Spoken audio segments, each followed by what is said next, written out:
नमस्कार दोस्तों, PGS news में आपका स्वागत है। पीजीएस न्यूज हर रोज लाता है हरियाणा से जुड़ी सभी महत्वपूर्ण और काम की खबरें, तो बिना समय गवाए जान लेते हैं। पहले जानते हैं मौसम का हाल। हरियाणा के 18 जिलों में शनिवार को मौसम विभाग ने बारिश और आंधी का अलर्ट जारी किया है। कुरुक्षेत्र, कैथल, जींद, रोहतक, भिवानी, चरखी दादरी, महेंद्रगढ़, रेवाड़ी और झज्जर में बारिश का ऑरेंज अलर्ट है, जबकि पंचकुला, अंबाला, यमुनानगर, करनाल, पानीपत, सोनीपत, हिसार, फतेहाबाद और सिरसा में येलो अलर्ट है। इससे पहले शुक्रवार को हिसार में आंधी में बीजेपी की रैली के लिए लगाया गया पंडाल टूटकर गिर गया। यहां 14 अप्रैल को पीएम नरेंद्र मोदी हिसार एयरपोर्ट का उद्घाटन करेंगे। चरखी दादरी में मंत्री कृष्णलाल पवार के कार्यक्रम का टेंट आंधी में उड़ गया। गुरुग्राम में साइनेज बोर्ड के नीचे गाड़ी दब गई, जिसमें 2 लोग घायल हो गए। वहीं झज्जर में आंधी में 2 गाड़ियों की टक्कर हो गई, जिसमें 4 लोग घायल हो गए। उधर सिरसा और जींद और सोनीपत में बारिश की वजह से अनाज मंडी में खुले में पड़ा गेहूं भीग गया। फतेहाबाद में जाखल और नंगला गांव में बिजली गिरने से खेत में खड़ी फसल में आग लग गई।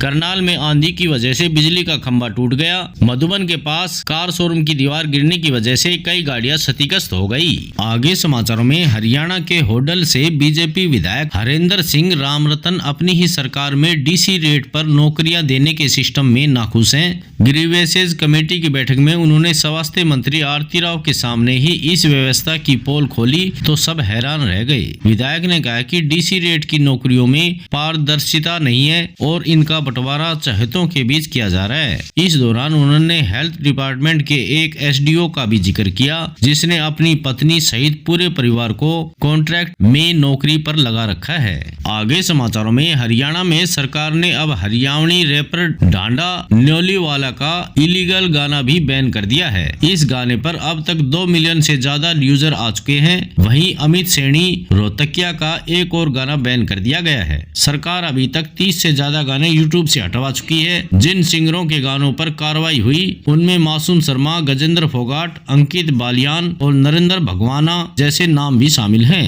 सरकार का दावा है कि इनके गानों की वजह से गन कलेक्शन व हिंसा को बढ़ावा मिल रहा है। आगे समाचारों में, हरियाणा के फरीदाबाद में भाजपा एमएलए हरेंद्र सिंह रामरतन के बेटों की जमकर धुनाई की गई। विधायक के 2 बेटों ने पुलिस को कहा कि उन्हें जिम ट्रेनर और उसके साथियों ने पीटा है। उन्होंने गालियां देकर जाति सूचक शब्द भी बोले, जमीन पर गिराकर लात गुस्से मारे। वहीं इस मामले में जिम ट्रेनर ने भी पुलिस को शिकायत दी। जिम ट्रेनर ने पुलिस को बताया कि विधायक के बेटे जिम में अकड़ दिखा रहे थे। वह दूसरे लोगों को जिम में एक्सरसाइज करने के बीच रोक टोक कर रहे थे। उन्होंने गुंडे भी बुलाए, जिसके पास पिस्तौल और तेज धार हथियार थे। पुलिस ने दोनों पक्षों को सुनने के बाद मामला दर्ज कर जाँच शुरू कर दी है। आगे समाचारों में, हरियाणा की जुलाना विधानसभा से कांग्रेस विधायक और पूर्व रेसलर विनेश फोगाट ने हरियाणा सरकार की ओर से 4 लाख रुपए मिलने की घोषणा के बाद आभार जताया है। सरकार उन्हें यह प्राइज मनी पेरिस ओलंपिक्स में शानदार खेल दिखाने के लिए देने वाली है।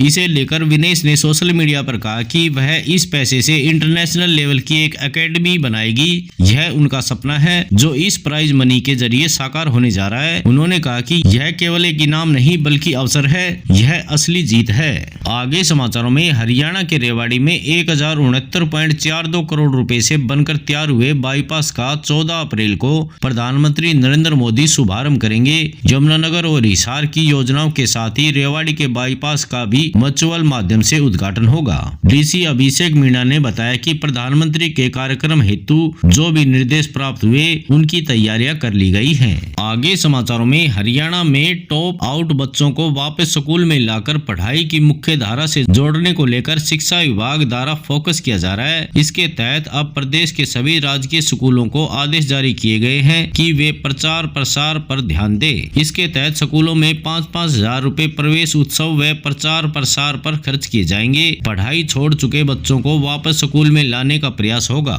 आगे समाचारों में, हरियाणा सरकार के एक ऑर्डर ने हरियाणा कौशल रोजगार लिमिटेड के माध्यम से भर्ती किए गए अनुबंधित कर्मचारियों को परेशान कर दिया है। इसका कारण रिक्त पदों पर काम कर रहे कर्मचारियों जो हरियाणा अनुबंधित कर्मचारी एक्ट 2024 के दायरे में नहीं आते हैं, उन्हें बाहर का रास्ता दिखाया जा सकता है। सरकार के इस ऑर्डर के बाद कांग्रेस भी सवाल उठा चुकी है। कांग्रेस सांसद रणदीप सुरजेवाला इसको लेकर लगातार सवाल उठा रहे हैं। आगे समाचारों में, हरियाणा के सिरसा में शुक्रवार को एक प्राचीन मंदिर की 4 दीवारी जेसीबी से तुड़वा दी गई। इसे लेकर मंदिर समिति और श्रद्धालु आक्रोश आक्रोशित हो गए। उन्होंने जेसीबी के आगे खड़े होकर इस कार्रवाई का विरोध किया। इस दौरान कई युवक अधिकारियों से धक्का मुक्की करते हुए नजर आए तो महिलाएं भी पुलिस टीम से भिड़ती नजर आई। विवाद बढ़ता देख पुलिस कुछ लोगों को हिरासत में लेकर गाड़ी में बैठाकर अपने साथ ले गई। देर शाम तक मामले को लेकर तनाव बना हुआ था। आगे समाचारों में गुरुग्राम के सोना में अखिल भारतीय हिंदू महासभा के जिला अध्यक्ष गोविंद खटाना को जान से मारने की धमकी मिली है। एक अज्ञात व्यक्ति ने कॉल के जरिए यह धमकी दी है। कॉल करने वाले ने गोविंद खटाना को हिंदू पक्ष में पोस्ट न डालने का दबाव बनाया है। जानकारी के अनुसार घटना 1 अप्रैल की है। आज समाचारों में बस इतना ही। कल मिलते हैं और नई खबरों के साथ। तब तक के लिए नमस्कार।